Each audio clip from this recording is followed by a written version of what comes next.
tell us how she's helping to keep the Latina community informed and engaged is the talented and super patriotic Eva Longoria. Sarah has a question for Hi, you. how are you?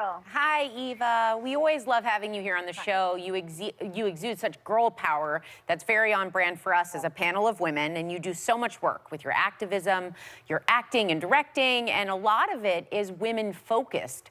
Why is that so important to you? Look, women are the CEOs of the household. We make the financial decisions, we make the educational decisions, we make the healthcare decisions. And, during this year and this pandemic, we've just seen women bear the brunt of the responsibilities, whether it's for their business, for their job, for their children, homeschooling. I just thank God Santi's not at the age of homeschooling because I can't imagine what parents and mothers are going through right now. But, we should focus on women. Women make the world go round. Women are the economic engine of this particular country and of the world. And, we're not a special interest group.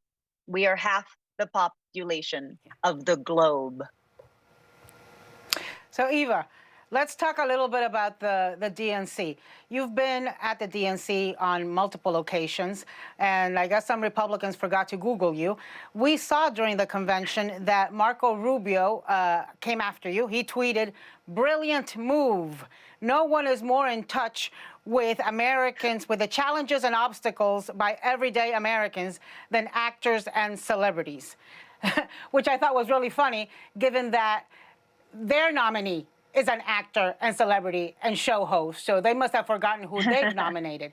And then we saw Ronna McDaniel Romney, the name she's taken away, come at you during the opening of the RNC. So come on, sister, respond to that. How do you feel about it? Well, first of all, people thought I got Marco Rubio trending. Ana Navarro got Marco Rubio trending because the fierce backlash he got, because I didn't show up to the DNC as a celebrity. I showed up as a ninth generation American. I showed up as the daughter of a veteran. I showed up as the daughter of a teacher. I showed up as a woman who took student loans, had student debt for 10 years, a woman who had 6 jobs during college just to, put food on my table. And so I definitely understand the struggles and how to achieve the American dream. And I'm definitely now, today, in a place of privilege, but that wasn't always the case for me.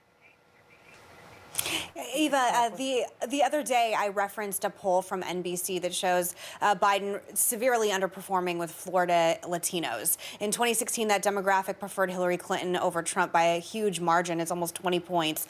But as of the latest Gallup polling, Trump holds a narrow lead over Biden. The RNC has made a real effort, especially in Florida, to engage Latino voters, and it seems to be working. I'm actually very surprised by this. Are you concerned that Democrats are forgetting about this key demographic? Yeah, you were so right. I was listening to Hot Topics when you were talking about the enthusiasm gap, and that's definitely been a challenge for eligible Latino voters who don't show up. They've registered, they've done almost everything except go to the polls, and a lot of that is voter suppression. That's alive and real. But what it proves, I think, is that we're not a monolithic group. Right? Cubans make up a large part of the Latino electorate in Florida. They have a very different historic relationship with this country, as does Mexican Americans, as does Puerto Ricans.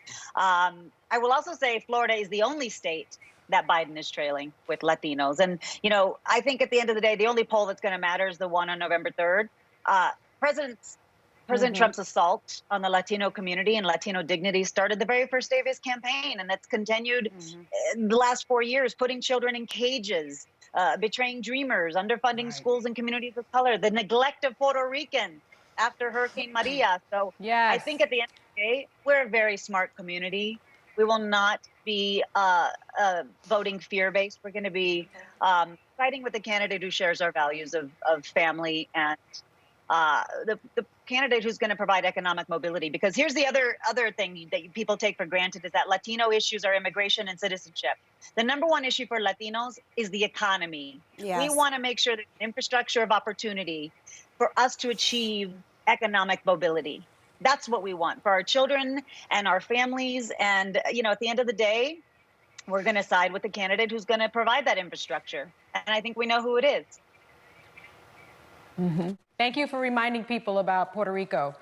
And people must vote regardless of party affiliation, right? And that's an important aspect of your new nonpartisan platform for Latinas called Se Puede.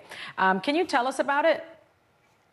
Yes, we started Se Puede, which has nothing to do with any campaign or any election. This is actually bigger than every cycle. It was birthed from me and America and Zoe Saldana, Rosario. We were all campaigning in Florida, advocating for yet another candidate on a stage, given talking points. And we were going, why are we advocating for ourselves? Where's the community?